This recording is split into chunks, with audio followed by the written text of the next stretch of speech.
What if I told the rest of the world that the football team everyone used to hate and despise is now kind of climbing their way back up the ladder?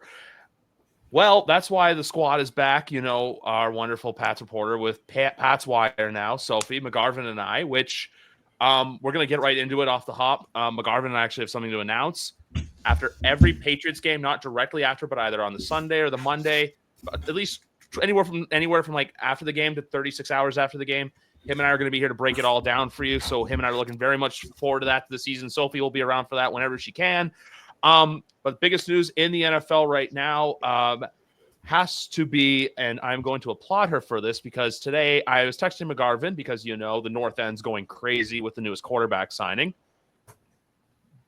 But it was at 1:30 McGarvin and I are texting, and after the Braden Swinson cleared things, I get a text at 1:38. Sophie just asked Vrabel about Taylor Swift, and he sent me the audio for it. Oh my goodness. I was like, I know that voice. I did do that today. I did. I said, you know what? The last question of the day, I was like, if there's a little bit of a lull, like if, people seem to be done with their questions, I'll have some fun. That's how you do it. Just like last one, just like short and sweet. It's not one you open with. It's one that like right at the end, you get in there and you do that. But as the resident of the group who's been I know McGarvin went to the Washington preseason game and he went to camp, who's now an Efton Chisholm group homer. I want to get her opinion on this, but I also am going to show her because in the thoughts of Patriots fans and undrafted wide receivers, the best photo of it now exists. They do. That is very true. Patriots do love them some UDFA receivers.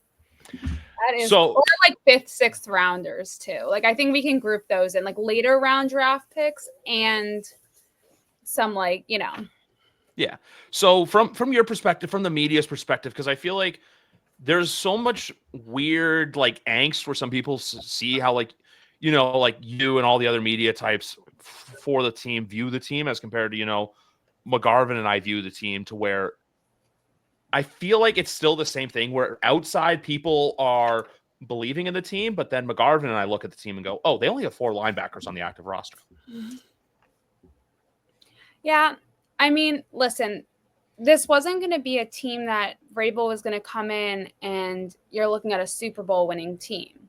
I think you can give him a lot of credit for what they did do, given, last season there was no one that was willing to come to New England, and now you have one of the top free agents, Milton Williams, signing a deal here. You have, you brought in a lot of great guys to New England, and were able to exploit those connections you had, whether it was like Harold Landry, Robert Spillane, Jack Gibbons, like all these guys that Vrabel or someone on the coaching staff knew of is now in New England, and they already are having a very big impact on the. I mean, Robert Spillane seems to be, that man's not a captain. I don't know who will be. He seems to be leading that defense. He's, a very big part of it, and he's taken over that role. So this is not a team that you're looking at to make a deep run in the playoffs unless, something amazing does happen and Stephon Diggs turns into the offensive player of the year and Drake May just throws for however many touchdowns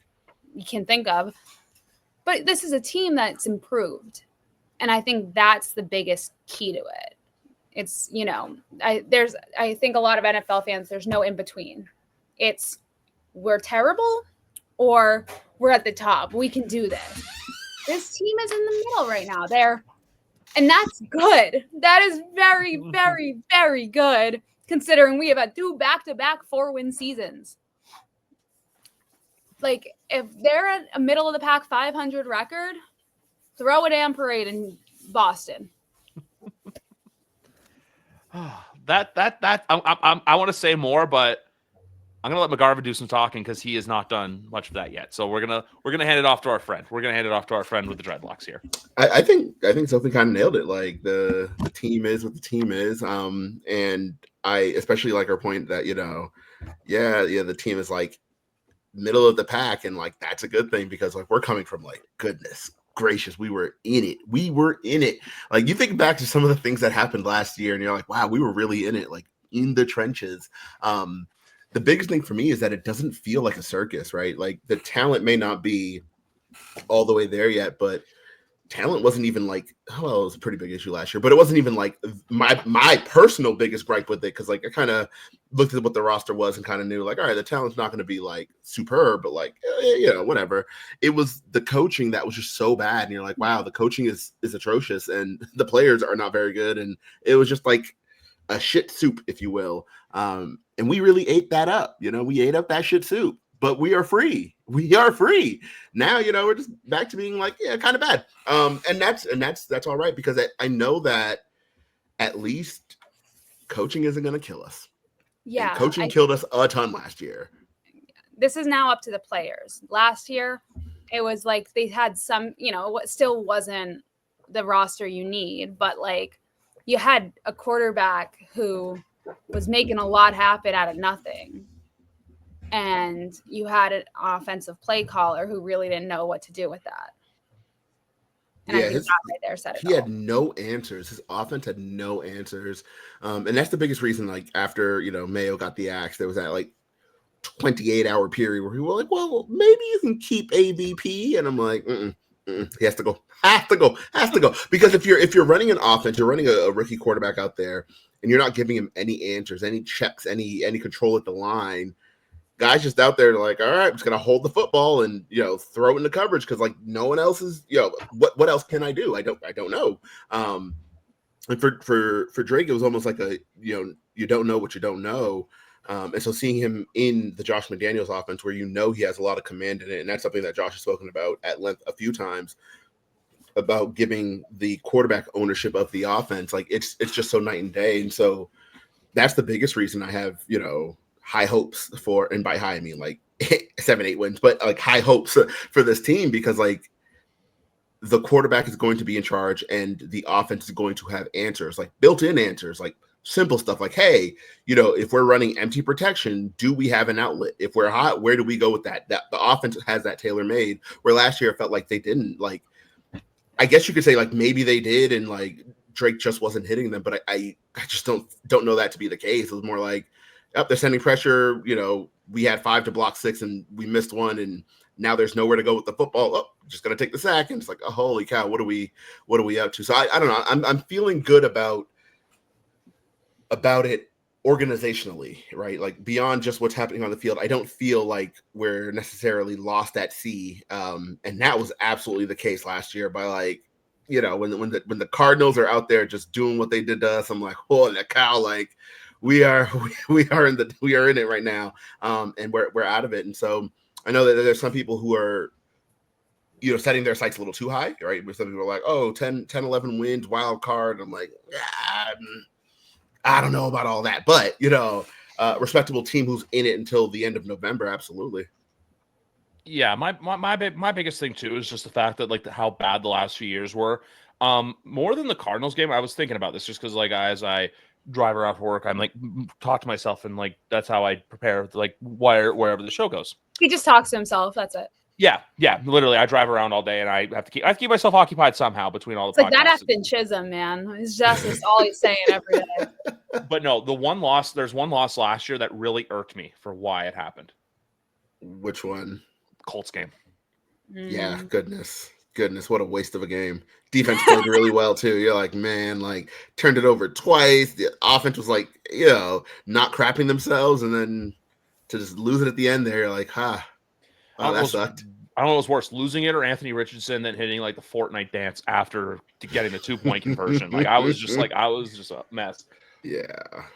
But the way I look at this team this year is a lot how I look at the 2021 football team, where it's like 2020 was bad. Well, 2020 was bad, but that was bad when stuff went their way.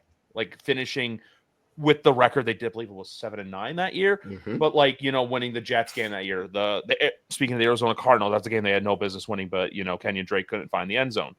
To where then last 2 years is just, they lost and a lot went wrong. Like a lot went wrong. They weren't good, to where now 2021, it's like, hey, new faces in, new beginning, not new quarterback, but new quarterback in the sense of now this is his team. There's no like for the first time in like 5 years, because you can argue that like 2020, for as bad as the season was, that was Cam's team. Like there wasn't another option because they weren't going to go Jared Stidham. First bat. Let's see. We've come a long way. We've come a long way. We had to dig ourselves out of just the shitstorm like McGarvin referred to, but that's that. But no, there's a lot of games I look at this year, and especially too in an AFC East like where the Jets, like I feel like they're still a couple of years away from making any serious noise, and then with a Dolphins team where I don't know if they're going to be good or bad, but just the vibe doesn't sit right with me right now. So they have the Patriots can be that darling to where it's like, like towards now January next year, the pundits of like not the Boston local pundits, especially the wonderful girl who covers for Pat's Wire, but the national media, like the ESPNs, NFL networks, which even though they're the same thing now, they're the ones that are going, hey, look for New England in 2026. That's where I want them to be. People are already saying that, though. I think that they're not saying it necessarily in terms of like a playoff team, but there is talk like this is a team to keep an eye on. This is a team that I meant. Sorry to cut you off, but I meant like how Detroit was viewed after the 2022 season, where okay, everyone, yeah, where everyone's kind of like, not like last year where everyone's like, oh, New York could win the division, or oh, Miami could win the division. Then Josh Allen just did his thing, and the Bills ran through the AFC East. They do that.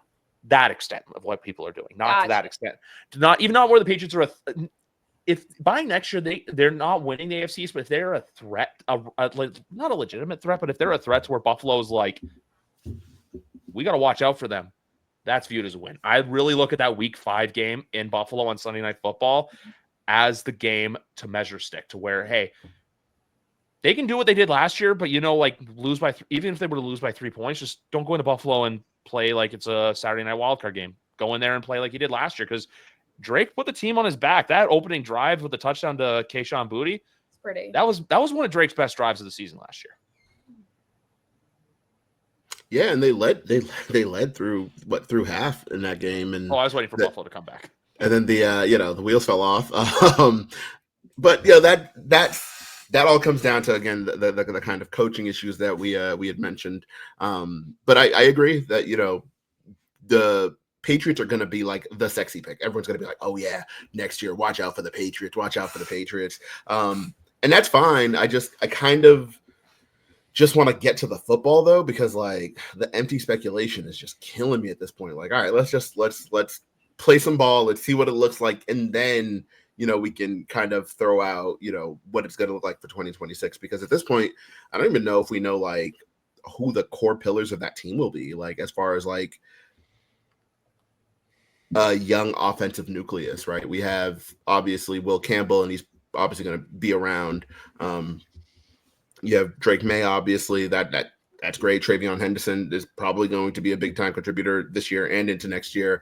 Kyle Williams at wide receiver, and then you're kind of like, I don't know, questioning who else. Like, all right, so obviously we on a previous show it said Kayshon Boutte would probably be out. Then he went out there and just played well, and you're like, okay, well, he practiced well and he made the team, absolutely. But he is going into his last year of his contract, entering next year. So it's like, all right, cool.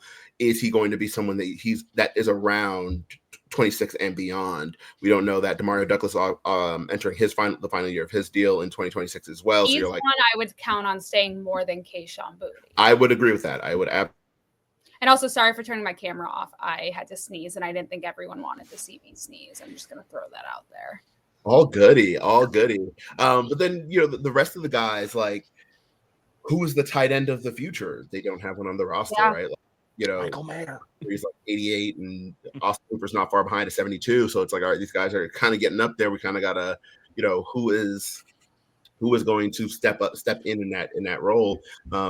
You have Jared Wilson as your center of the future, probably center of the present, if you're being real. If you ask me anyway, should be your center of the present.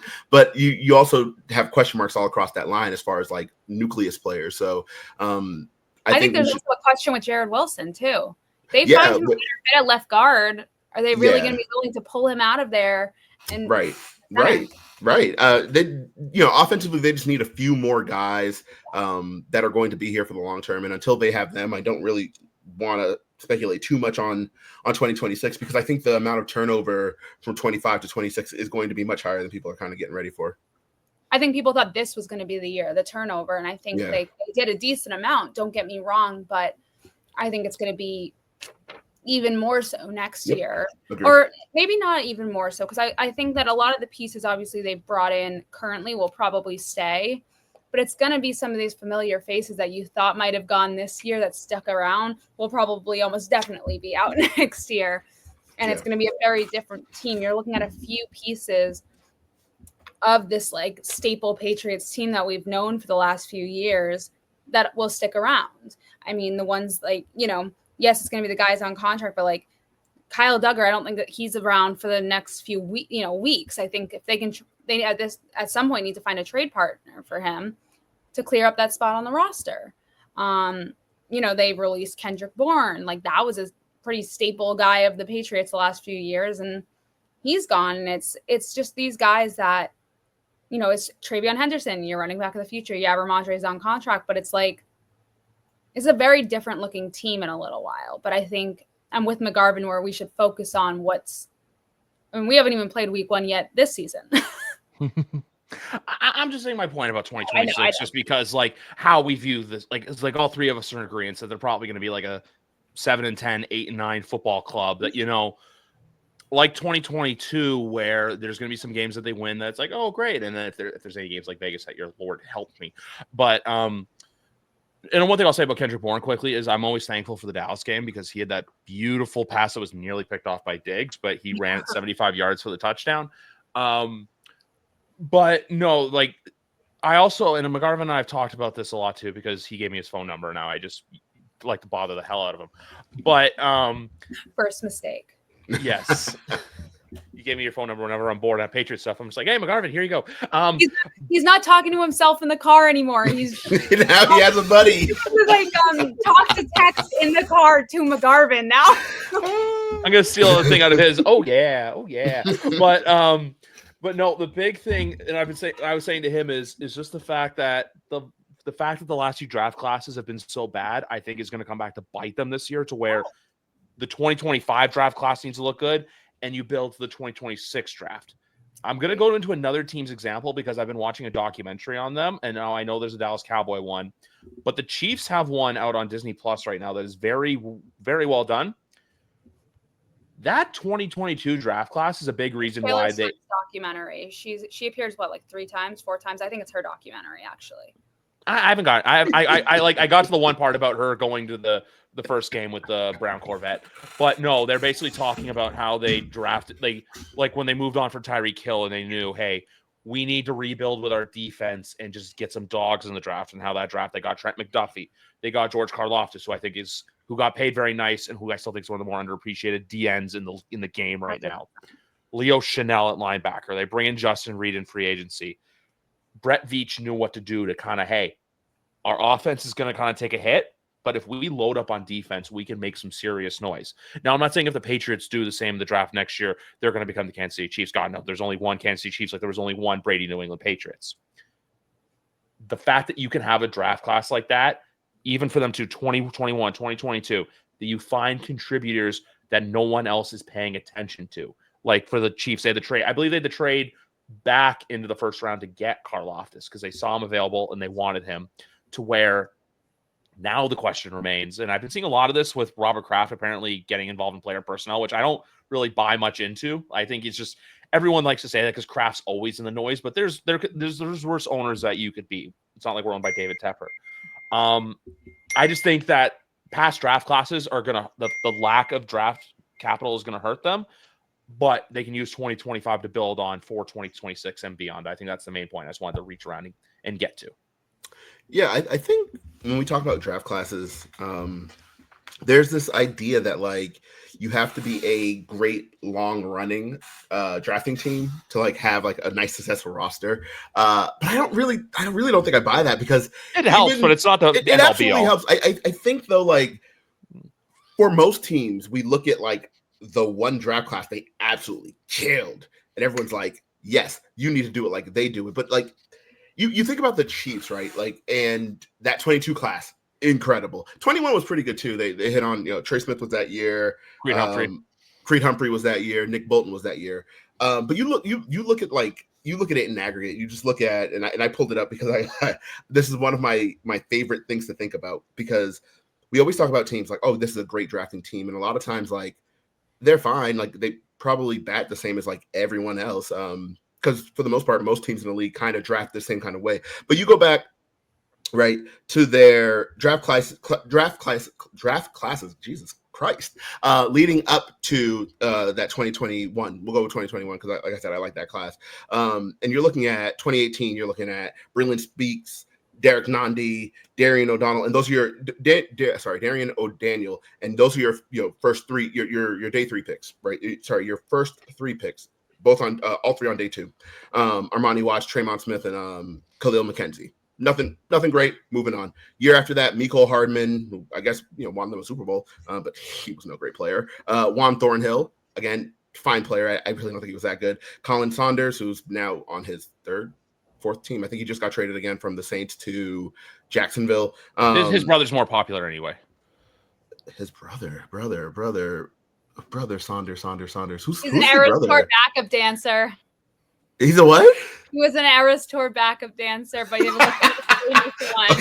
Okay, that's so sure, man. Sure, I wouldn't have known. Garvin wasn't on that side of TikTok, guys. No, I'm not on TikTok at all. I'm sorry. There we go. That's why. Yeah, but then again, you're looking at Darwin Thompson, Rashad Fenton, Nick Algeretti. Not a great draft class. Year after that, 2020, Clyde Edwards-Helaire, who, I mean, goodness gracious, I cannot believe how he turned out. Willie Gay, Lucas Niang. You hit on L'Jarius Sneed, Michael Dana, and then Takarius Keys. Who the hell is that?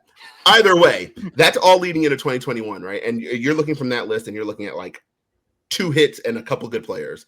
But that's kind of how it is, like, for the most part. So I think where people kind of get hung up, and all this is to say is that people get hung up on, like, oh, you have to draft well consecutively before, like, you hit a really good draft class. But in truth, you could just hit one really good one and be all right roster-wise. Outside of the Chiefs, I think the Bills have largely been more or less the same. They hit on one really good draft class and was like, all right, we're just going to coast for a little bit. The Steelers, same kind of thing. Especially when you talk about the Steelers and their wide receivers, everyone's like, they're so good at drafting wide receivers. And then you look at the list and you're like, I don't remember looking so ugly. But it's like, it's like you're looking at like, oh, they're so good at drafting receivers. And you're like, Juju was the last receiver they drafted that was like really good. Outside of that, we're talking about Chase Claypool, Calvin Austin, like just guys that just George Pickens. I get there's something weird about that guy, but like these are like, but again, everyone's like, oh yes, the Steelers just draft wide receivers well, and it's like, not really. They take a huge number of swings, right? Like literally every other year they draft a wide receiver on day 2. Like every other year, if you go back, they just take a bunch of swings at it, and I think the Patriots can kind of do the same thing where you kind of miss on a couple drafts. That's fine. You just really need to like hit on a really good one, and you'll be all right. And there's a chance that 25 could be that. Obviously, it's still way too early, but the early returns, especially on the skill players, are promising, right? You're like Kyle Williams, like, he can play. You look at Travion Henderson, you're like, he can play. So it's like you see where it's going, and you don't necessarily need to hit every single year. Obviously, you would love to hit every single year, but no team does that.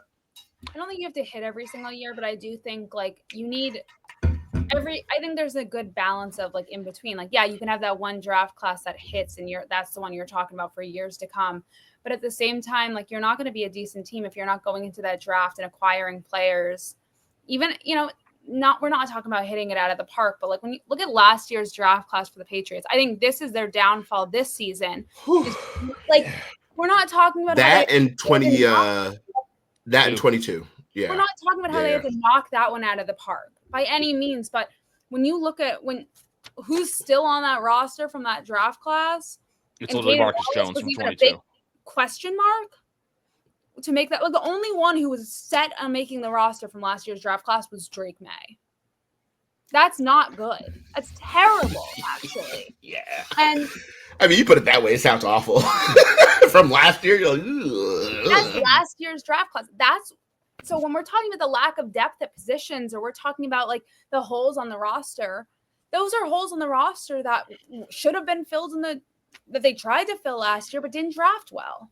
Mm-hmm. And I think it's not necessarily knocking it out of the park every year, but you need to acquire at least more than 2 players who are going to stay on the team. So true. For the following season. Yep.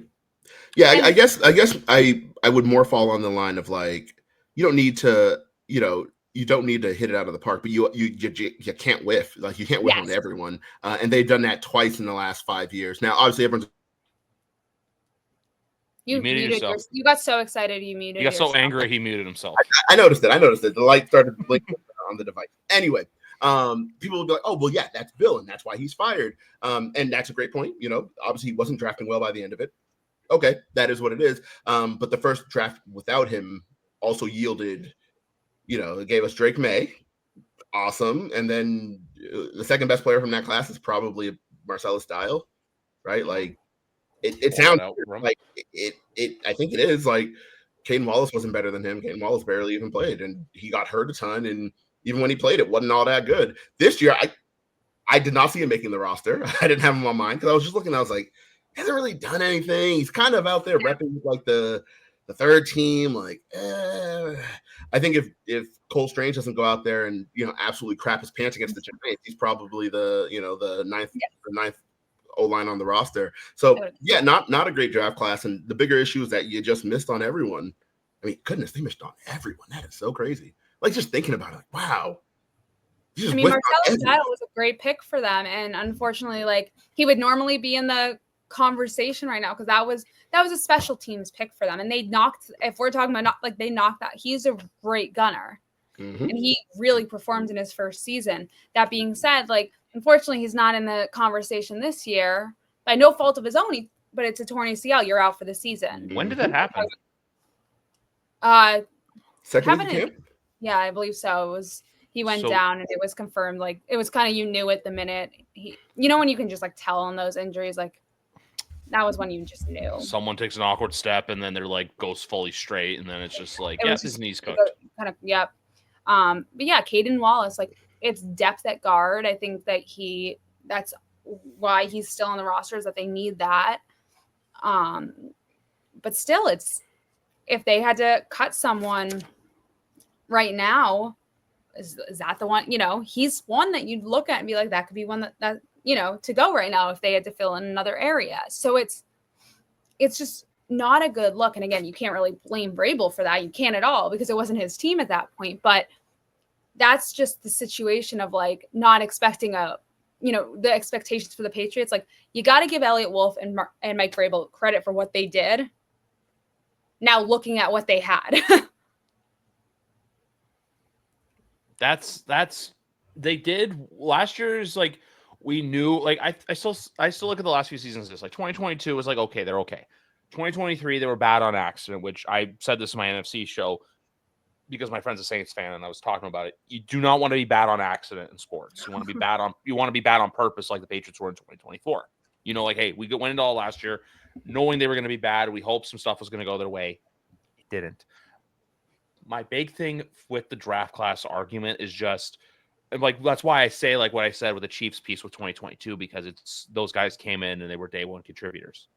Like last year for the Patriots, like the fact that the Patriots the only draft pick from last year that's a shoe-in to make the roster was the one that's pretty much was a no shit Sherlock draft pick to make because, hey, best available quarterback on the board. You had to do it. You needed a quarterback. Boom. It's also worth mentioning all 7 draft picks last season made the roster, the 53. I think that right there is telling, considering what just happened with roster cut down. The fact that Swinson's on the practice squad? No, I'm not talking about Swinson. I'm talking about the 2024 class. Oh, I know. How they all made it, and at this point, only two carried it over from their rookie year. That's rough. And I'm not going to get on my soapbox, I promise. But you can if you want to. I don't care.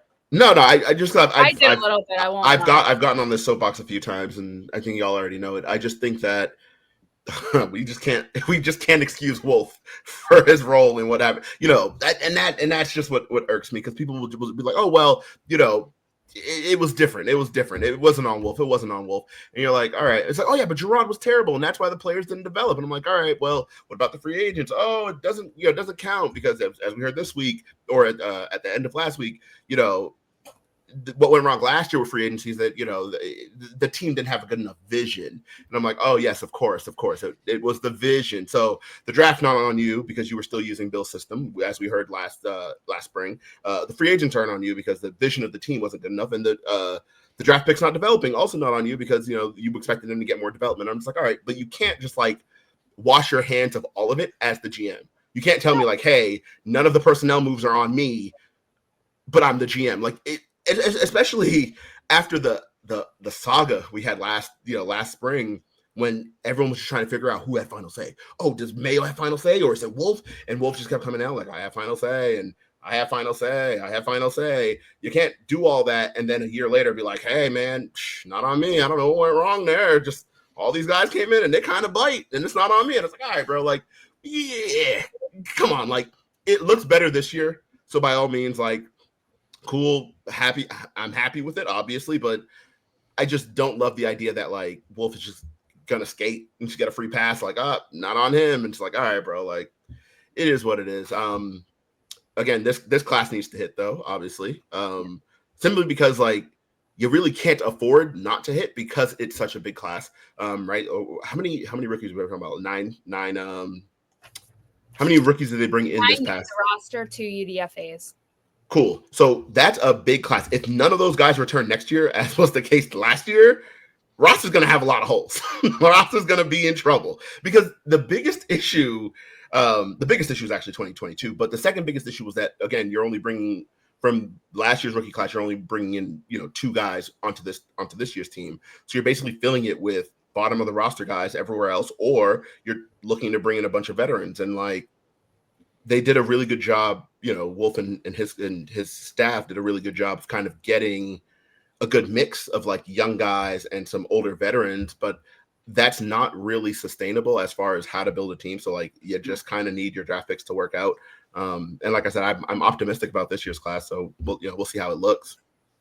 Yeah. That's just a big thing with it. Like if the roster carryover for next year is not there, that's where I think people got to start saying, like with Elliott, where it's like, hey, like, because I've been hearing a lot about Ryan Grigson. I've been hearing a lot about a new guy named Stretch that's apparently going to be an NFL GM one day. I know Andrew Callahan had a great article about him. Amazing article, yeah. There's just like one of those situations right now where I feel like Wolf thinks like, hey, it's all good. But at the same time, too, these 2025 draft picks have to contribute. Like, we all expect Will Campbell to be the franchise left tackle. Travion Henderson, like, first preseason game, because I know the 3 of us haven't spoken since, but, like, what a way to introduce yourself to the league after Nick Chisholm. Mm-hmm. Even Swinson making the practice squad. But the big question that I had just when it comes to drafting, because, look, our kicker's a rookie. If you guys had to pick, would you have gone Parker Romo, or is Andreas the guy for the job? Yeah, I know I'm in the minority here. I would have stuck with Andy as well. I agree. I just think rookie kickers need more time, and unless he's out there like missing the net by 80 feet every time, I think you kind of just give him the time to work it out. Because I think they messed up with Chad Ryland, and I said this the entire time, and everyone was just, "Oh, you're just always have Denver. Yeah. We'll always have Denver." The thing with Chad Ryland is like he was objectively like the second best kicker in the draft. The year he came out, he was a good player, and you're like, okay, cool, like we're set on kicker. And then he kind of got in his own head, kind of developed a little bit of the yips, just started just hooking kicks, and you're like, okay. I think moving on from him as quickly as we did, obviously in the second year they moved on from him. Just didn't make a ton of sense because we've seen it over and over and over and over again where like young kickers just kind of struggle. And then they find their footing and everyone's like, oh my gosh, this kicker is amazing. Chad Ryland kicked for 86% out there, hit a 64-yarder in Arizona. Like that would have been great. Instead, we're like, oh yeah, we got to rely on Joey Sly, who just like, it was fine. He was so inconsistent though. Like he was just like, he would hit the ones you didn't think he would and then miss the ones you didn't think he should. And you're like, holy cow, what are we doing? What was it? The Colts game that he almost hit a kick, but it just got short. It was like a 68-yarder or something crazy like that. Yeah. No, I'm with you. I agree. That the rookie kicker was the way to go because, as you said, I think that's also a draft and develop position where you're looking at someone, and I think that this staff now. I mean, they moved on from Chad so quickly, but now you have a staff that has the opportunity to, this is more of a set staff. You know what I mean? Like, this isn't like a Gerard Mayo staff of moving on after 1 year. And I think the way the players talk about working with Jeremy Springer, I mean, literally that man's full of energy, and you can hear it in the way they talk about it. And I think having that opportunity to work with, and I actually spoke with him today, and he acknowledges that he had some misses in the preseason. Mike Vrabel acknowledges that he had some misses in the preseason. No one's shying away from that. He called this part the easy part. He called what has been the summer the easy part. The hard part begins September 7th when you take the field against the Las Vegas Raiders. And he knows that. Are there going to be some misses that fans are probably going to be upset about? I'm sure. It happens with every kicker. You're not, but I think this is a guy that he has potential. And I think with Parker Romo, he was missing kicks that as a veteran you would expect more from. Whereas with a rookie, you understand, okay, the form, the follow through, all of that was good. Here's where it went wrong, or something along that line. But you can see more of a coaching standpoint of it rather than a veteran who's probably more set in their ways. Yeah, like I just wanted to ask because it was one of those things all off season. Was it Andy? Was it going to be Parker Romo? But no, like I said earlier with Chad, we'll always have Denver. That was one of my favorite. Like the Bryce was doing, how about Chad? Huh? As like they're walking off the field and stuff. That in such a crappy season, that was something like I went into the off season with my head held high. But we also have to thank Chad because if it wasn't for Chad, we wouldn't have gotten Drake May because he had that horrible shank against the Giants. It was just a god awful game. Since we've done a lot of talking and yapping and bitching about the football team that Sophie gets paid to cover, and McGarvin and I, we will still love them. Do we want to do a little game of run down the schedule and just play a little fun predictor, not Adam Rank style? I'm going to come out and say this. I honestly think they get a win week 1, and I feel like it's going to be a higher scoring game than people think. I just think you have a team where both teams have good offensive weapons. You have teams defensive with – I know the Raiders have one of the best defensive ends in football, but besides that, they don't – I mean, their other best deep players doing what, McGarvin, kissing people on the forehead. God, he's so good, though. And rubbing feet. Yes. Bring him in. But besides that, though, I think this is the kind of game where the Patriots are going to win to where everyone, week 1, that overreaction of like, hey, like we're back, we're good, to where I think where I'm leaning week 2, but for week 1, like, does everyone share the same sentiment, or do we think that's a game that Vegas takes? Because I only say that because I think Vegas is going to be a team that annoys people, but I think they're going to take some time to get going. Yeah, I mean, I think it's kind of a similar situation. I think the real test is going to be like the Patriots haven't had a run defense for a while. And I think that's going to be the true test right there, is going up against Ashton Genty. That's no easy task for anyone, regardless of if it's his first game or not. So right there, you have to see the run defense. Then you're looking at, sorry, cop cars going past. It's very loud. That's fire. That's fire. That's not cops. I think you're right. I can't see from here. I don't know the noises yet. I'm still new to city living, I guess. Only a year in. Fire trucks were kind of my weird thing as a child, so I kind of know when a fire truck siren's coming. That's my thing. Love that. There's more stories I'm not going to share on air. Patriots now. Yeah. We'll just talk about fire trucks now. I'll get candid with. Can I get candid with that for a second? It got bad when I was a little kid that if we passed by, I would have to, like when I was like 4 or 5, that my parents, like when they knew they were driving by a station, like they had to drive around it because otherwise little Griffin was going to like basically want to go in and like play with all the toys, like, be the one in the truck and everything like that. And like I had like a actual like replica fire truck and would wear like my fireman coat everywhere. So that's fireman's my little, fireman was like my little like hobby like when I was a kid. That. And you know more about Griff in the late 90s. I know. I love that. That's it. End of podcast. Hit end record. No. I just think like going back to it, but like there's multiple factors. So we're talking run defense, and you're talking like Drake May connecting with his receivers. The run game offensively, Ramondre, what's he going to be able, like, because we haven't really seen Ramondre do much of what we saw flashes of to get him the extension. Are we ready for them to go 3 and out on their first drive and Felger have an aneurysm live on live on air. Like a very real possibility. Yeah. It is a very real possibility. The Patriots, I mean, it happened last year in games that like Drake looked really good where they were still going 3-0. Like something about the Patriots, they love a good 3-0 to start the game. They like to be the underdogs. You know, they're like, oh yeah, we suck, don't you know? And then they're like, boom. Yeah, I agree with you. I think it's going to be higher scoring than people kind of expect because I think that Vegas's offense is going to be better than people expect. I think Ashton Genty is going to be a huge issue. The run defense, oh boy, it worries me. And the fact that the linebacker position is so thin, I just don't feel super good about that. Like you're basically asking Bobby Spillane to like one man bandit. Like Jack Gibbons is a nice player though. I'll give him that. I think he's a good player as well. But he's not like someone you have to worry about. You're not like 51's out there. I have a tough time running this one. You're like he's out there. Yeah, we'll fine. Just run the ball. We'll see what happens. Like, and chances are it's probably going to work for you. You know, Jaline Tavai's on IR and he's your best run defender in my opinion. I know that Robert Spillane has that. I think though that Robert Spillane's more of a all-around linebacker. I think he's really good.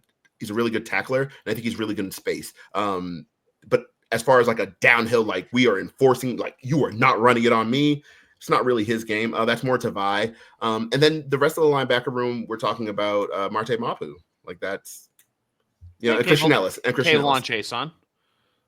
I'm talking about off the ball linebackers. Kayvon Chason, he's a pass rusher, a good one too. I kind of like him. But I am worried about.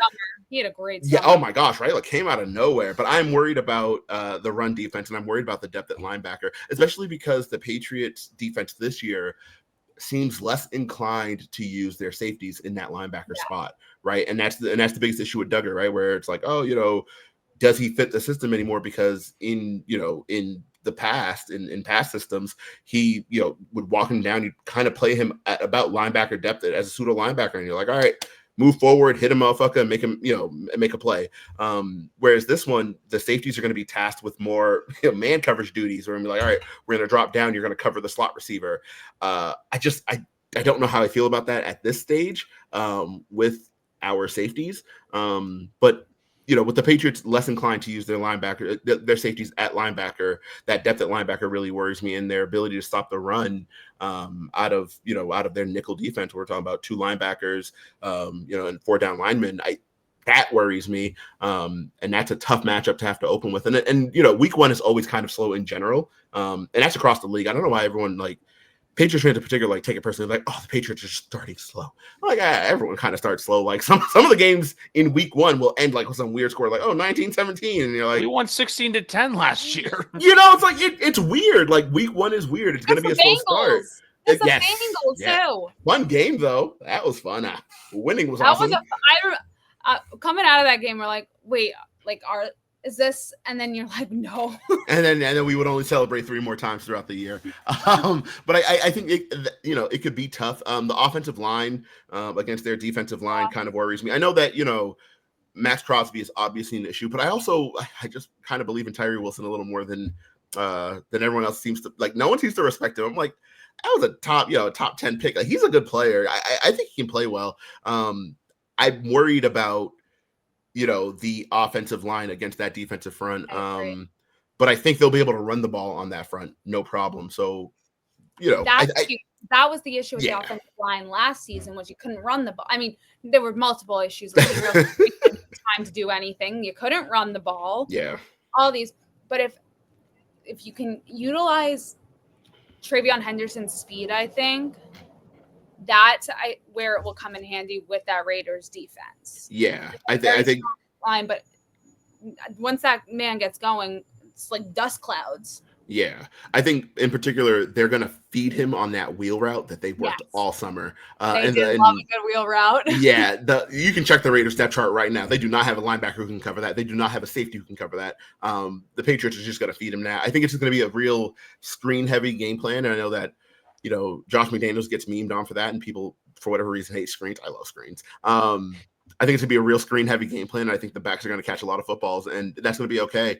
I would have loved to see Stephon Diggs get one drive in the preseason just to kind of get his timing down with Drake May, because in the practices they didn't always seem to be on the same page with regard. It wasn't like anything egregious. It wasn't like he was running a post and Drake threw the fade or anything like that. It was more just like, the ball got on him a little sooner, or the ball was slightly late getting to him, and that's just the timing thing that kind of works out with chemistry. But at the same time, I understand not playing him because he's coming off an ACL, and it's just preseason. Far ahead of where the recovery already was. I think that was more of it. I mean, no one thought that Stephon Diggs would be even considered to be out there week 1, and now it's actually more of a letdown if he isn't, based on the right. And I think he'll almost certainly be out there. I think. On the other hand, though, Christian Gonzalez, and I've said this since he got hurt, I think there's like a very real chance he's out week 1. And I actually think it's a fairly good chance he's also out week 2, because hamstrings are tricky. Yeah. Yep. Which, going into that week 2, I'm also with week 2 last year. Remember, they almost beat Seattle, which if they had started 2-0, that really would have caused some weird just really weird butterfly effects. And then week 2 at Miami, look, I'll chalk it up as a loss. Like I said, Miami, I don't buy the vibes for them. It's just that's a game that New England. That's a game I don't know. Just New England doesn't win down there, no matter who's a quarterback. I know Tua's never lost to the Patriots either. But all in all, long-term Miami, yeah, I don't think anything good of it. But I just think this is a game. Miami gets this game, and then they'll get their ass kicked week 3 by Buffalo. I think the thing that gives us a more than a puncher's chance against Miami in Miami, and I agree with you that we always get down there and just get worked anyway. I think the thing though is, have you seen their defense? Oh, their defense is terrible. Holy shit! It's so tough to just be like, they're gonna win and I'm like, man, that defense is so bad. Like Jack Jones off the street was just out there like being a starting corner for them, and I'm like, wow, like. Russell you got Douglas, there Tuesday, and like they're just the Patriots a few years ago. Yeah. They're all AFC castaways. AFC castaways. Chop Robinson though was nice. Chop Robinson, yeah. I think their pass rushers are good. They have Jalen Phillips as well. I think he's a phenomenal player. Zach Sealer, as an interior rusher, fantastic players. It's just everyone behind them that I'm like, what is the plan?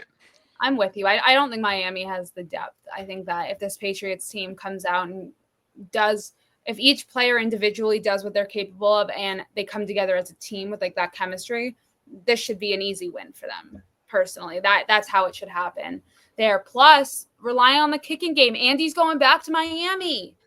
We're talking about climate he's comfortable in. Yeah, it's going to be a game winner, a 63-yarder to win the game. It's going to be excellent. That's just keep an eye out. Just saying. Everyone's talking about him in New England climate, but week 2, he's back.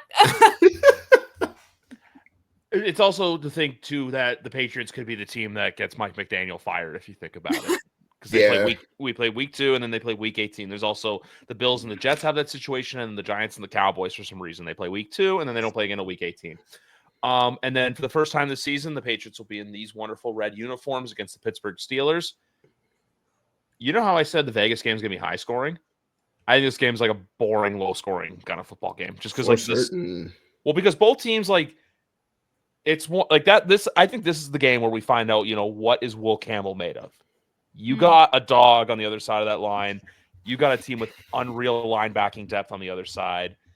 So my big question is just with this game, what are the Steelers? But I still think the Steelers are still the Steelers, where they'll start off slow, they'll get off to a fast start, and then they'll get waxed in the playoffs again. So, but with this game though, this is one I could see going either way. I could see the Patriots squeaking out a win, or Pittsburgh's just a little too powerful for what New England throws at them. This is the one game in this early slate that I feel like almost guaranteed loss. I think the world of that defense, and I think Mike Tomlin does such a great job coaching that team. They're going to be ready to play. Their defense just worries me matchup wise for the Patriots, because they have corners that you feel really good about against our receivers. You're like, oh yeah, only they kept Minka. Right. That would have been a hell of a secondary there. I think their linebacker. You mentioned their incredible linebacking depth. I think Patrick Queen has really turned it on. My goodness, I remember when he was in Baltimore. I used to clown him because I was like, he's really not that good. He really needs someone next to him to be really good. And he shut me up. He's played really well since signing with Pittsburgh. He heard me, yeah. You're welcome, Steelers fans. Yinzas, you're welcome. If I didn't trash talk him, wouldn't have happened. Their edge rushers are forced. Their D-line in general, their interior is also nasty. Derek Harmon, who I don't know if he'll be available. I know that he had sprained his MCL or PCL, one of the CLs in there is just a little stretched out. So he might miss that game. But if he plays that, I mean, we're talking about him, Cam Hayward. You have Keanu Benton at D-tackle in there as well. I think that defensive front is nasty. Now, offensively, holy shit, I feel great about that because, man, it's DK Metcalf and a bunch of guys. I think Freiermuth's okay, but still, like DK Metcalf and a bunch of guys. Like, come on. But Freiermuth, yes, in all seriousness, that will be an issue because I think the Patriots are going to have issues all year covering tight ends. They don't have anyone who can do that. They have for like a few years now. Like there was the one Baltimore Ravens game, the infamous Mac Jones, like just crying ankle game where Kyle Duggar didn't play in that game, and Mark Andrews just cooked the defense. Yeah. Yeah. So. Like it can go either way, but like the more I think about it, I chalk it up as like a loss, but like 17-13, something like that. Mm-hmm. Like this is gonna be a really boring game. Week 4 against Carolina is intriguing, though. That should be a win. It should be a win, but I just say that because I'm the person who thinks with Carolina that they need to show signs. Like guys like Xavier Legette need to step up. Let's see what Tet's made out of Chuba Hubbard. Carolina just can like sneak in too. Like they can just like be really, really bad and then just like show up one week. And you're like, I think they're frisky. Where did that come from? I think they're frisky. They're gonna be a frisky team. Like never use the word choices that McGarvin does. Like it doesn't sound as fun when I talk about teams. But that's the best way to put them. Like, are they gonna be good? Like, we don't know. But like, are they gonna fuck someone up randomly in the middle of the month? Yes, they are. And I think low key, you look at their roster. I think their O-line is way better than they've been getting credit for. Especially the second half of last year, they played really well. And I think they're poised to do it again this year. Their wide receiver room is low key really good. You have Tet McMillan, Xavier Legette. I think Jalen Coker is an incredible player. I mean, undrafted free agent. That guy looks like the real deal. They have Jimmy Horn Jr. Yes, he played at Holy Cross. Yeah, I know. Should have been here. But I digress. They also have David Moore, who's not that good, but he's there. I think their offense is going to make some noise. I really do. I like that team. All that said, though, it's a W for the Patriots. This is another game where I think I would bet the over. Like the week 1 over, by the way, is only 42.5 points. So I would take that for week 1. I would probably do the same thing for here as well. Yeah. So if they're 2-2 going into week 5 against Buffalo, a game I feel like they probably won't win, but I want them to look good. And also because when I hear the words Drake May, North Carolina during that intro, because it's been 2 years since we've been on Sunday Night Football, 2 full calendar years since Sunday Night Football. All I ask for this game, look good, give the Bills fits, because Buffalo's a weird team where Josh will do Josh, but the Bills have had my big gripe with them for this year is just you don't ever see that defense win them a game. It's always Josh Allen had to do this or Josh Allen had to do that. You don't see, the defense did this or the defense did that. I think this is a big problem too because I think Buffalo has one of the better offensive lines in the league, including a left tackle who I would love on my roster. I hate how much I love Deion Dawkins. I know. Yeah, which I'm pretty sure someone in your house is going to be screaming at in about 11 days from now as well. I think I might stay at Gillette a little longer that day, actually. Traffic on sleep there that night. Traffic on 1's just it's gridlock on Route 1 right now. I'm not getting home for a while. Sorry, Sam, can't get home right now. But no, that's all I have to say about this game because week 6 I have a lot of opinion on. Mm-hmm. Yeah, I think it's more a measuring stick game than anything. I don't need them to win. I just need them to be competitive. You go out there, you get yourself a little 10-point loss. I'm feeling all right. Feeling all right with that as long as you look like you belonged in the game. Because there's nothing wrong with losing a game where you're just losing because the other team is better than you. And the Patriots lost 14 games last year. No, 13 games. Sorry, y'all. They lost 13 games last year, and I would say like that makes it so much better. I know, right? one less loss. But I would say in like 9 of those games, they weren't losing because they were like obviously worse than the other team. They just like played worse, coached worse. But like on paper, like it wasn't like a blow. We're looking at it like, oh yeah, the Patriots are definitely going to lose to the Chargers because like the Chargers weren't that good. Like I think he's back. I'm here. But they weren't like an unbeatable team. And then, obviously the Cardinals game, the Cardinals weren't even good, like just flat out not good. And the Patriots went out there and played like they had never picked up a football before. As long as we're not having losses like that, I'm good. At Bills game, as long as, again, keep it close, make it look good. Hey, we're just a year away. I want to walk away from that game and be like, hey, we could steal one from them next year. Just watch now. I think they split with the Bills this year, if you want my honest take. I think they lose in Buffalo, but win at home. I think they split with Buffalo so often, though. And that's the thing. Like, I think that's I agree with that. I can see that. I think just something about playing at home with Buffalo, like playing in front of Bills Mafia, sounds like a terrifying experience. I'm going to be so honest. Someone who's been there, it's not fun. And so to do that on Sunday Night Football, of all things, too, it's not like it's a 1:00 game. You're looking at a prime time game. Like, that's a hard environment to win, and it's only week 4. It's not like you're a few weeks into the 5, sorry. It's not like you're a few weeks into the season. So I think I'm with you that they'll be competitive. I just don't think that's a win. But I think that when they come home and play Buffalo, I think that's a very achievable win for them. And then the next 3 games with New Orleans, Tennessee, and Cleveland, if they go anything worse than 2-1, I think we have a really bad problem because I think New Orleans is one of the 3 worst. New Orleans and Cleveland are 2 of probably the bottom 5 teams in the league. And which that New Orleans game is a 4:25 kick, which I'm surprised about. The Patriots only 4:00 game of the year, by the way. And then Cleveland and Tennessee Tennessee, I feel like they'll be okay, but like I don't know what Cam's going to be yet. And then with Cleveland, like we all know what Cleveland's going to be. That's a game that, like I said, if you lose one of those, like is what it is, considering you have 3 on the road to begin October, excuse me. And also I feel like a lot of you are going to be more worried about playoff baseball anyway at that point than Patriots football. Same with me, same with us. We'll all be worried more about playoff baseball, even though we all root for different teams.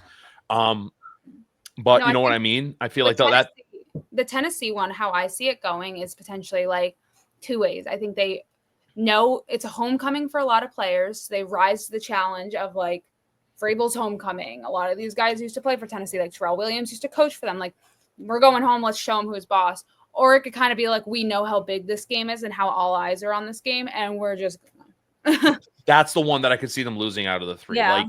Like I said, I think the Saints are just, if they let either Spencer Rattler or Tyler Shuck throw all over them, like that's the meme videos of the guy drinking Clorox as a joke where it's like, oh no, I'll put this down. That will be me if Tyler Shuck or Spencer Rattler cooks us. And then we go into November where they have that first 2 game stretch against Atlanta and Tampa that I think, because I said this and I still believe this, I think Tampa is a potential dark horse team to go all the way this year. But it's that Atlanta game's a huge measuring stick game because it's 2 teams in similar situations with young quarterbacks, except Atlanta has a running back that probably might kill us that day. Might. Oh, probably will. I mean, have you seen these linebackers? That's why I'm saying the same problem. I'm trying to be optimistic. It's the Ashton Genty problem, except that Bijan can also catch. and not that Ashton Genty isn't a good, doesn't catch the football well, because he does. But as far as like running routes, Bijan gonna be out there running real deal routes out of the backfield, and you'll be like, holy shit, what do we do? Because similar to what I said about the Raiders and the Raiders not having anyone who can defend Travion Henderson out of the backfield, I feel the same about us. Like, we don't have anyone who can run with Bijan out of the backfield. Are you joking? So that's gonna be a tough day. Yeah, their November running back games are Bijan Robinson, Bucky Irving, Breece Hall, and Chase Brown. So it's 4 very fun running backs they get to go up against. But I am excited to see Gonzo go up against Jamar Chase on November 23rd. That one's gonna be fun. Yeah. But no, I just say that with it, like I say might as like an like I'm trying to be like, you know what, hey, maybe, but no. You're like, let me crush your dreams real quick. Bijan is so good. I feel like with Bijan Robinson, my thing is he might win offensive player of the year. I just don't feel like I give him enough credit personally. Like, I know he's good. But then Arthur Smith didn't know how to use him. Someone once said to me, "Oh, Bijan's probably the best back in the league." And immediately I was like, "No." And then I thought about it some more, and I'm like, still no, but like, it's a little closer than I thought. Like, I made it sound crazy. It wasn't crazy. It just wasn't correct, but it wasn't crazy. Yeah, that guy can do it all, man. Holy cow. That's just the thing. Like, he's really good. I think it's more or less just like, can the Patriots shut down Kyle Pitts? Can they work Drake London? Can they work Darnell Mooney? Yes. Like, that's the thing. Like, Bijan's going to be the problem to where it's going to be. Yeah, I'm not. No one you listed worries me at all except Bijan Robinson. To where if you can isolate Bijan, let the you feel all right with the other guys. Absolutely, yeah. Absolutely. Yeah, and Penix can obviously get it done in tight windows. That's like something he's really good at. He can throw the tight window ball, no problem. But it's not the receivers, it's not the tight end, it's the back. It is the back. Although their line took a hit, Caleb McGarry went on IR, and he's going to miss the year. So Drew Dahlman's gone. Yeah, it's yes, right. He left in free agency last year, so it's not a great line. So maybe there you're like, maybe they won't open up the holes, and Bijan will have to make chicken salad out of chicken shit. But I don't know. But on the flip side, their defense also doesn't really move me a ton. I know they have the 2 first round edge rushers and James Pierce and the other fellow whose name is absolutely they traded gone. Their first round pick to get, by the way, in James Pierce. Yeah. And I know people really like him. Like, people down there really think he's going to be the real deal. And I liked him coming out. So I'm like, Jalen Walker from Georgia. There we go. So like, outside of them though, I don't really see anyone on that defense that really worries me. I think AJ Terrell's a good corner. They had 5 draft picks all of last year.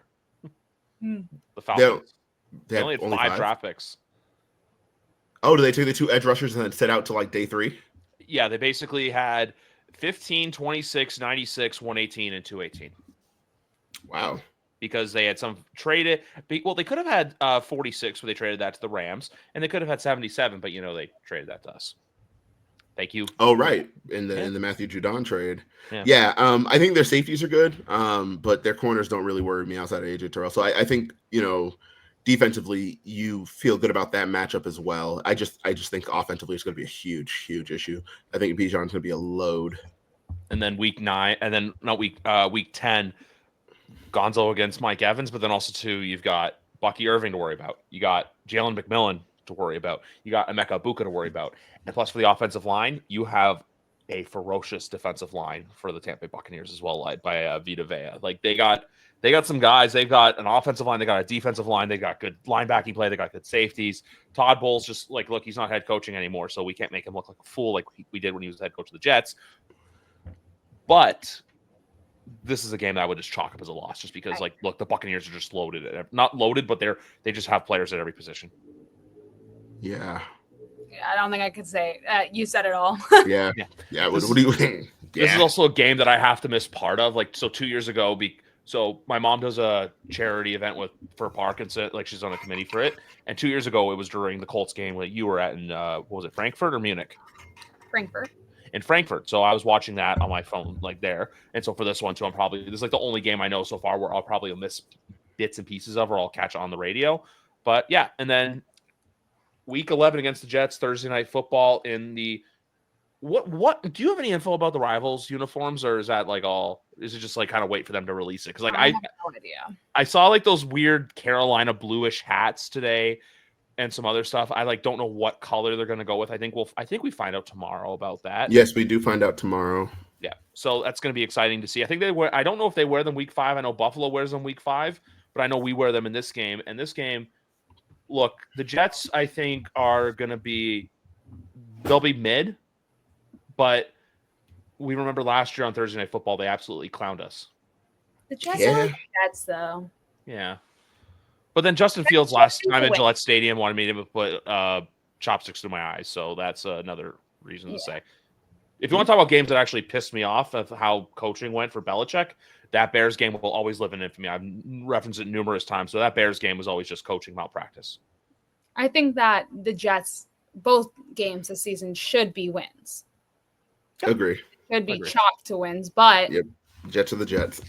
The Jets are the Jets, and the Patriots can be the Patriots too, unfortunately. Or so true, but the Jets are the Jets, and I don't root for the Jets. So big fat L incoming for the Jets. The amount of times my dad and I have just texted each other and just go, "The Jets, man." If I searched that, I don't know how many texts would come up at this point between my father and I.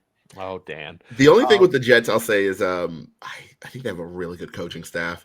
Yes. They seem to like really know what they're doing. And I'm like, oh no, the Jets won't be the Jets for very long. But this year, the Jets are the Jets. Yeah, like this year, like they'll like if I had to put a record label on them right now, I'd say probably like 5 or 6 wins. Like I don't think they're bad, but they're not good. Like I think their defense is going to keep them in a lot of games. They're going to be like what I keep referencing the Patriots a lot, but like the 22 Patriots, where if they can keep teams to under 20 points, they'll be fine. It's once teams start getting into shootouts with them, I don't know if the Jets are going to be able to keep up with that. That's just my forte. And then the Bengals game week 12 is intriguing, seeing the crime from last year, like we were referencing week 1. But this is the point too where God, I don't know what to think of Cincinnati. Like they have all their offensive pieces, they have no more excuses. That defense is still just like, and plus two, they're running new schemes. Lou Anarumo's not there anymore, so it's just I really don't know what to think of the Cincinnati Bengals this year. I think they're gonna have to score like 38 points a game. Oh yeah, the Oklahoma Sooners from like the Baker Mayfield. Yeah, they just it doesn't look like they have any pro players on that defense. And I know that's disrespectful because it's the NFL and everyone's a pro, but like you watch like their starting defense and you're like, if this is what we're bringing to the table, like every game's going to have to end 38-34 if you really, really want to win these games, because that is a poor defense. They're poor at every level. That's the problem. Even, the secondary, which a few years ago people kind of liked, but Cam Taylor-Britt took a huge step back. They have Josh Newton playing real snaps for them at corner. Dax Hill. I like Dax Hill. I don't see it with that defense. So I think their Marco offense Wilson, is going to be Patriots legend. Did he make the team? Yeah. Good for him. And that's a bad sign, but good for him. Good for him. Bad for the team, but good for him. No, it is bad. If you're like, oh yeah, Marco Wilson's one of our 5 best corners, you're like, oh wow, really? Oh, okay. Jordan Battle at strong safety too. He's a good player. Yeah, their offensive line's good. Like with Patriots, they pull Strange. They do. Oh no, the Browns have Cole Strange. I messed it up. The Browns are the ones going to the Super Bowl. That's my bad. Yeah. I got excited. Sorry. And then week 13 against the New York Giants. Only question I have is it going to be Dart by then, or is it still going to be Russ? But the Giants, I'll say this, defensively, that's a really good team. Yes. They've got some really good players. That defensive front, like Brian Burns, Kayvon Thibodeau, Abdul Carter, and probably I would say the best defensive tackle in the game right now, next if not Chris Jones and Dexter Lawrence. Yeah. That's a really good defensive front. It's just my big my thing with that game is if Christian Gonzalez puts Malik Neighbors in jail, the Patriots can win that game no problem. Yeah. Yeah, I see no problem's a little strong because I think that defensive line is going to kick some ass. Oh, this game's going to be boring. It's going to be a boring defensive game. I think that is a real concern because teams with 2 edge rushers are already an issue. We mentioned it with Pittsburgh with Alex Highsmith and TJ Watt. You're like, that's a lot. That's a lot. You're like, you really can't help both sides of the line. And you're going to need to. But teams with 3, holy shit. And I know everyone's like, oh, but you can only rush like 2 at a time. And I hear you, but when they're rotating these guys around and they're keeping them fresh, that is you're asking a lot of Morgan Moses and Will Campbell. You're going to need Drake to be like Drake from last year of having to dodge a bad offensive line and make plays happen that like shouldn't be able to happen, I think, considering that defensive front. By the way, I was looking back at the Buccaneers. They also have Kalijah Kancey and Elijah Roberts to go along with Vita Vea as well. So it's a really nice line. But no, with the Giants, when I say no problem, I mean like I don't think the Giants are going to get many points in the Patriots if Malik Neighbors is locked down by Christian Gonzalez. That's what my main point was, just because. But then even this could be a game though, like the Cardinals, where it's just if the offense can't get enough going, even though that game. Remember, Gonzo put Marvin Harrison Jr. in hell last year. Like there were some plays that prison. he was locked up and threw away the key. Yeah. But no, like that's what I mean by that. Marvin's evil laugh. Because that was a great game. Because at the time it was really weird. Because like you had Patriots fans who were like, "Oh, Gonzalez isn't that good," and I'm like, "What are you talking about? Like, what do you mean?" They're like, "Oh yeah, Brian Thomas cooked him in week like 4 or 5, whenever it was that we played the Jags in London." I'm like, "Yeah, that's fine, but like he is like that." "Oh, just watch, Marvin Harrison's gonna run all over him," and he caught the one on the mesh on the drag mesh. And he caught that one, and that was the only one. And from there, he was just in Gonzo's back pocket the rest of the game. And I'm like, well, he's just not going to do anything because, like, he's just locked up, bro. Like, come on, stop playing with Gonzo, bro.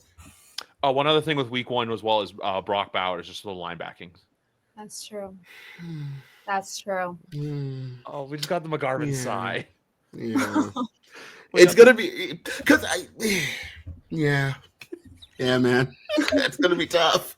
He's just going to make plays, and you're like – because I've seen him do worse to better defenders than what we're going to be putting on him. I've seen it. So I'm like, man, if we ever end up in a situation where it's going to be like, oh, yeah, we have Robert Spillane lined up across from Brock Bowers, like, that's a bad matchup for us. And that is a very realistic matchup that's going to happen at least 10 times in that game, just based on how they play defense. Like, that's alarming. I need to see who's like. I also like Pete Carroll, but he's not there for the long run. I need to know who is their offensive coordinator. Oh, it is Chip Kelly. Chip Kelly, and then Patrick Bram's running their defense. And then we go into Bram is running their defense still. Yeah. No, because he took over when McDaniels got hired. So I thought that was 2 coaching staffs ago. I thought he's surviving. They're just like, you keep doing the job. I'm looking at their linebacker core right now. There are 3 guys I like had moments of. They're still around. Like they have Jamal Adams, Landon Roberts, and Devin White for their linebackers. That's pretty bad. that is pretty bad. Landon Roberts is probably the best player of that group, and I don't even know if I'm joking. I don't think I am. I'm pretty sure Landon Roberts is the best of that trio there. And then with their corners, the only names I recognize on here is Jeremy Chin and Eric Stokes for the Raiders. Yeah, Eric Stokes is a good player. He just never really plays. Well, Adam Butler's still there. Yes, he's the one who got kissed on the forehead. Oh, it was him. It was, yes. Oh. So yes, the T is that like whatever happened with Christian Wilkinson, no Christian Wilkinson, LOL, with Christian Wilkerson. Did he make the Bills? Do we know? Preseason legend Christian Wilkinson. Did he make the? Bummer. I thought he'd make the active roster. Anyways, with Christian Wilkins, we know that coming out of Vegas, all the reports are like whatever happened that led to his release involved Adam Butler. I'm like, that's fucking weird. And everyone's like, oh yeah, he was kissing a dude on the forehead and playing with their feet. And I'm like, oh, he was playing with Adam Butler's feet. That's a little weird. Like that's a little strange. They also, now that I look at the Raiders too, they also don't have a terrible offensive line. They have Alex Kappa at guard. Colt Miller's a really good left tackle. Jackson Power-Jones, I think, is going to be a really good guard in this league one day. Yeah. I like him better at center, but yeah. Yeah. He's the one, I think, who had the bobbled snap last year against. Oh, and also realized they have Raheem Mostert running the ball in there as well. And they also have a local kid, Dylan. Is Dylan Laub from Mass, or did he just go to Notre Dame? No, he's from New Hampshire. Same. Kind of one and the same, no? New yeah. He's great. And Dylan Laub is an impressive kid. I remember going to that pro day, and I think he was not getting enough attention after watching that day. And then he just went into the Raiders and had like this insane, training camp, and everyone's like, damn, this kid made the roster. And it's like, yeah, I saw that at the pro day. Like he was damn good. Yeah. He's interesting. He's so Danny Woodhead-ish in terms of the fact that like, he's a running back, but like if they want to just play him in the slot, they can do that. He's a good player. You would just I just hope he has more offensive opportunities this year because he didn't get like. Yeah, and then what was I going to say? And then they finished with Buffalo, Baltimore, New York, Miami, which I think at that point we're just kind of looking to see, like, hey, play spoiler potentially, and then also those last 2 games, try to go out with 2 wins, and then if you see can hold what your own against Baltimore, I think that Yeah. it's a similar situation to the Bills early on of like if you can go to M&T and you can hold your own and you can at least play football. Like we're not looking for you to go in there and beat Lamar Jackson's, potential Super Bowl team right there. No, like it's anything's possible. It's the National Football League, but like I don't think that's the expectation we're looking at now. I think the expectation is like you have some guys who can ball. Can you hold your own? Sam's in the other room, so I'm allowed to say all this. I was about to say. And then we will be at that game in case anyone is wondering. Oh, no, I was going to ask you if you had any other road games planned for the year so far. Baltimore's definite. I'll be at MetLife for the Jets game. And then I have a few others hopefully in the works. Because I remember last year you had Miami and then you had that crazy train ride. I think you trained from Miami I will never go to Miami. I'm scarred from that experience in Miami last season. You never told us, like, what happened. Oh, it's just, that's another day. We've already been on this podcast. It's long for me to get into that. So coming in, there was going to be obviously, look, Travis Kelce's dominated the headlines the last, 36 hours because of, Sophie's English teachers getting married. She is. But the thing I was going to ask the two of you, because this conversation is coming up a lot lately, or I've just seen it, I think I saw it pop up, and I want to ask you guys, if you had to take the better career between the two brothers, who do you think's had the better career overall? Has it been Travis or has it been Jason? Because I think there's a strong case that it's Jason.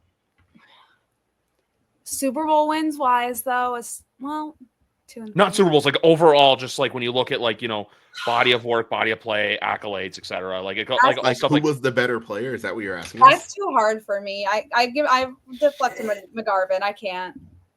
I have a bias here, so I don't know that I'm the right person here, but my bias would tell me it's Jason. That's also because I like the Eagles, and so I've watched them for way longer than I than I really should have. I think it's too different. Like if I literally I cannot even I'm trying to wrap my head around it. It's I remember. I'm going to go back to I'm talking about my girl for a minute, but the New Heights podcast when they were on their first date and Taylor goes what was it like seeing your brother opposite of you on the field during the Super Bowl? And Travis had to be well, we both play offense. So we weren't together on the field at the same time. And it's just if honestly, if they were going against each other like that, I could probably actually let you know what I thought. But because it's two offensive positions that are so vastly different, I don't know. I can't do that. Yeah, I think my final answer would have to be Travis. I think, he's in the conversation for best tight end of all time. Not by me anyway. But some people are oh, he's the best tight end ever. And I'm yeah, okay, you're allowed to be wrong. I'm not gonna stop you from that. But he has had a great career. And I think just by the nature of him being a skill position player, most people would just tell you it's him because he has the stats, he has the accolades, and also motherfucker is a load. He's just fucking tough. Even last year, even though he lost a step, you're just yeah, but he just still finds himself always wide open. And I think if you're a player in the NFL who always finds himself wide open, it's not an accident. It's not it's not scheme related. People love to denigrate his play by saying oh yeah, but Andy Reid's system is giving him good looks and all that. I'm yeah, I hear you, but he is wide open and literally none of the other tight ends are right. Snap to snap, he will just get open, and that is just what he does. It turns around. Have to give him credit. We're the defenders, and there's just no one there ever, and you're okay, well, I guess we're just doing that. So I would say Travis, but the Homer in me, the Bleeding Green Nation Homer in me would want to say Jason. I think there's a strong, like when I say strong case, like I think you could make the arguments for Jason potentially, but I think overall Travis gets a slight edge. Mhm. They're also a I love fascinating. Kylie Kelsey too. I really can't decide. I'm I'm weighing way too many factors into this decision, and we need to go on next. Okay, next. But next actually relates to you, Sophie, because I actually had a question for you. It's a Taylor Swift question, just because it's been curiosing me. One, where do the Easter eggs come from? And two, is she playing the Super Bowl this year, you think?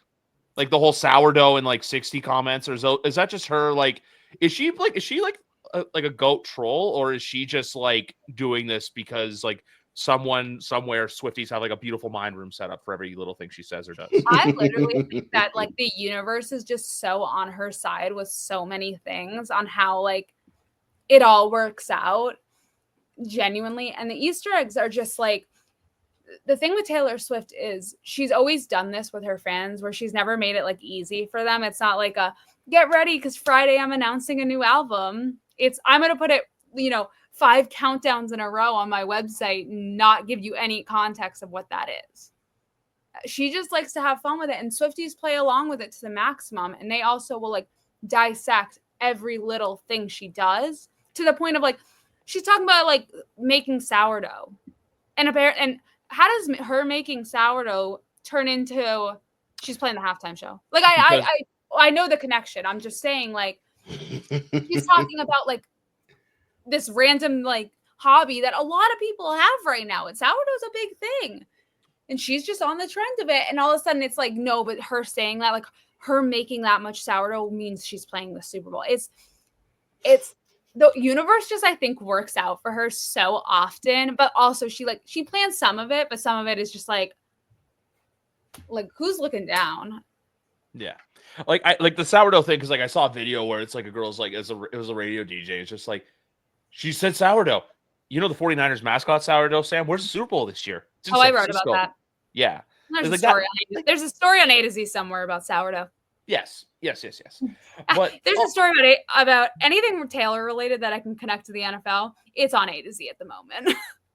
Yes. Also, too, I knew like I have feeling with the engagement thing because I see like the post that like they did, like the NFL did recognizing it.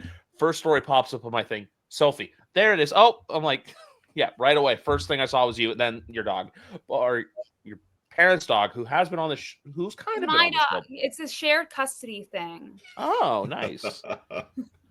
Nice. I just don't have to pay for it. Oh, the vet bill's $1,000, Dad.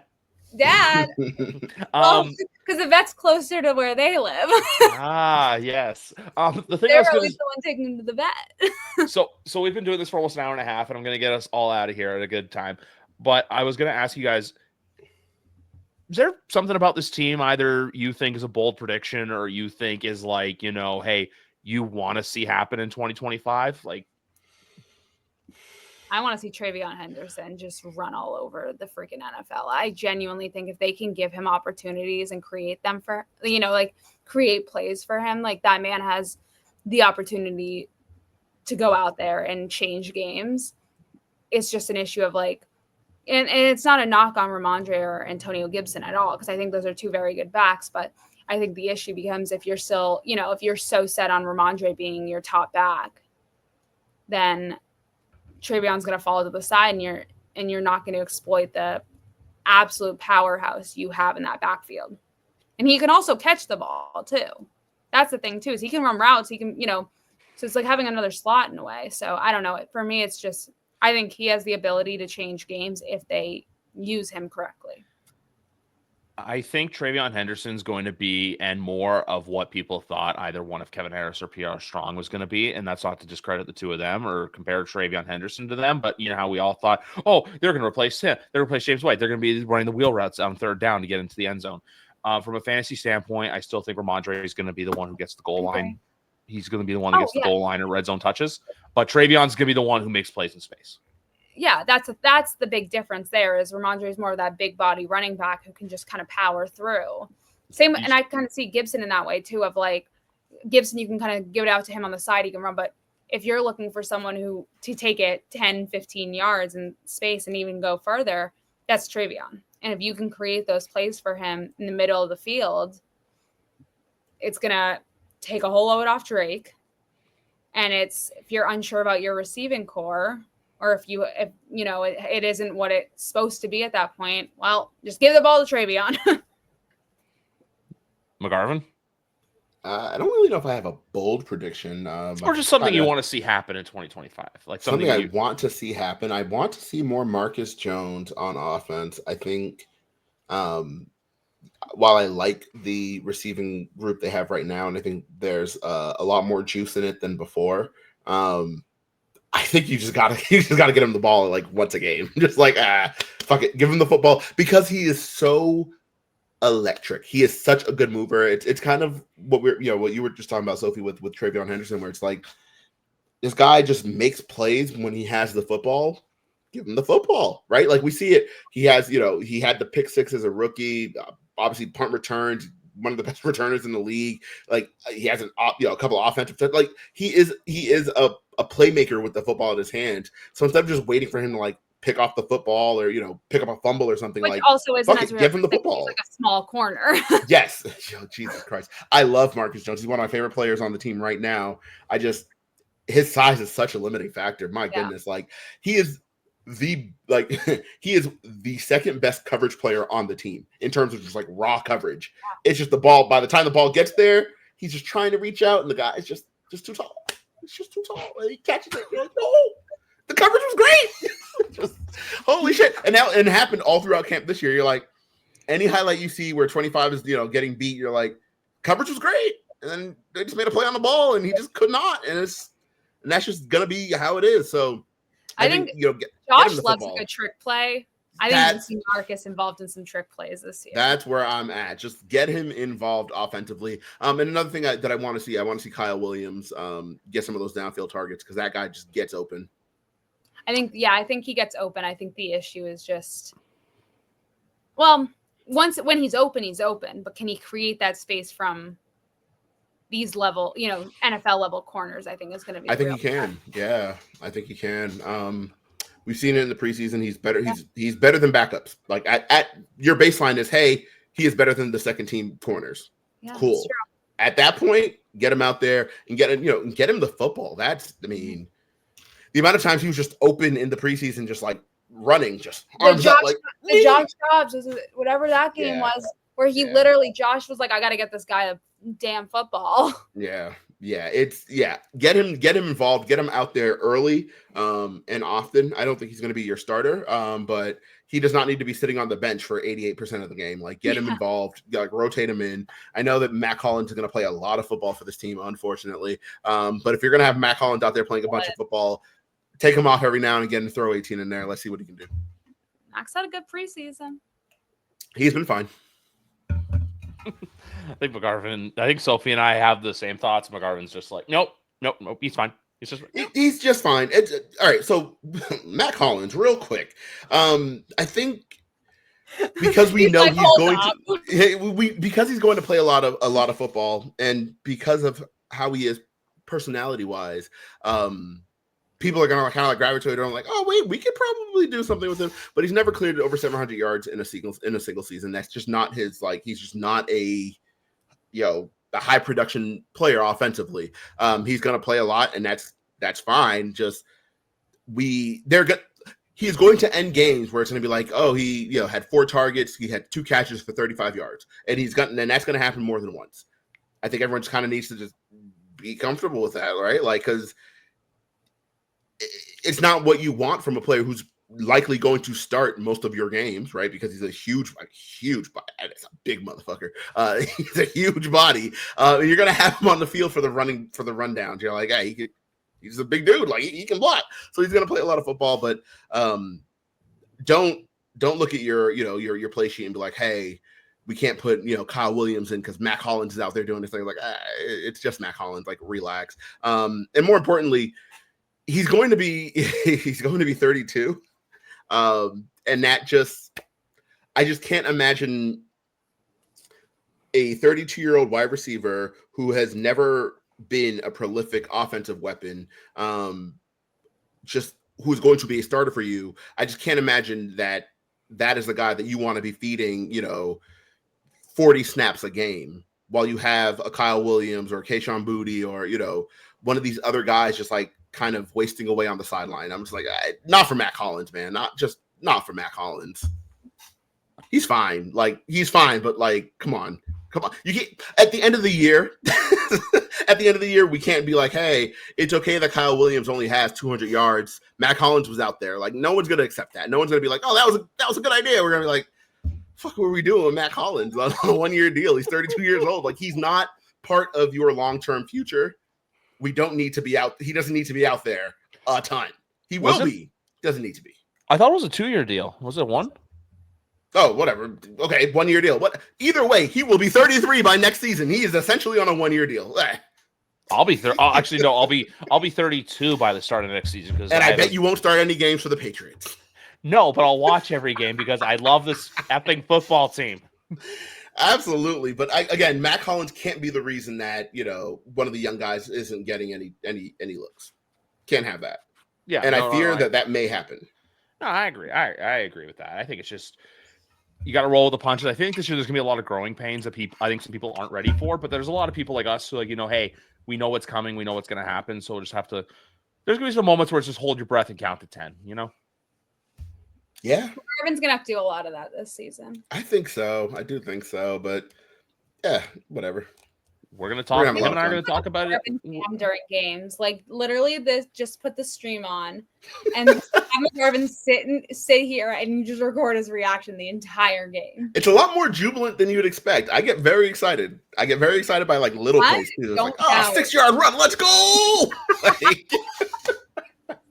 I just love football, so I just be excited. But on the flip side, when something dumb happens, it was like, y'all see the shit? Y'all see the shit? Come on. What are we doing? Mack Hollins? 32-year-old Mack Hollins, huh? All right. 35 yards. Ooh, yeah. Everyone tag McGarvin when Mack Hollins gets his first touchdown this season. Oh, you know it. Oh, yeah. I've not been shy about it, so people are going to be on my ass about it. I know it. It's all good. It's all good. And that's why I'm excited that him and I are doing the post-game shows every week because it's going to be fun to see, we'll have our little Mack Hollins, like a little Mack hack, like you need like Mack corner, like something every game where you just go over what Mack Hollins did just for McGarvin. So Mack Hollins had 2 catches, 4 targets for 27 yards. McGarvin, how do you feel about that? Again, though, I've been watching Mack Hollins because again, the whole Eagles thing. I've been watching Mack Hollins since he was drafted. You kind of know what he is. And it's like, all right, if you're going to have him, but he's the new vibes guy now that Kendrick Bourne's gone. Yeah. I'm just ready for him to have this career game. And McGarvin goes, well, did you see that route he ran in the second quarter and on this drive? It was terrible. He's going to have a career game and then follow it up with a 2 for 19 effort. And we're all going to have to pretend it doesn't matter. God. He's going to go off in that game against Buffalo, and then he's going to do absolutely nothing against nothing the rest of the year. Although, if he gets us a nice W, I'll stop complaining about him. I'll tell you that. Get us a W against Buffalo, we're good. He's getting a Mack Hollins jersey. Oh, look. If Mack Hollins puts up at least 60 yards against the Bills, I'm getting a jersey. that is the bar. I will get the jersey. You heard it here first. I will get the jersey. 134-15. We are clipping it. I was going to call this one just like a bunch of guys because of how you're like, it's DK Metcalf and a bunch of guys. No, I'm calling this the Mack Hollins guarantee. Show me something, Mack. Show me something. Love it. We love it. Doing this has got me more and more excited for Patriots football just because this offseason I haven't been itching for it as much because obviously I have my league that I cover up here in Canada with the CFL, and now our season's kicking really in high gear. That'll be out later this week. But anyway, you know what? Patriots football, it's back. McGarvin and I will be here all season. Sophie's going to jump in when she can because, she has a job to do. But anyway, guys, girls, it's been a blast as always. The three of us, when the squad gets together, it's always a fun time. This has been episode 379 of YWC Football Talk. The big AFC preview show is out tomorrow night. Patriots don't let us down in 2025. I think that's all the three of us want. Go Mack Hollins. Go Mack.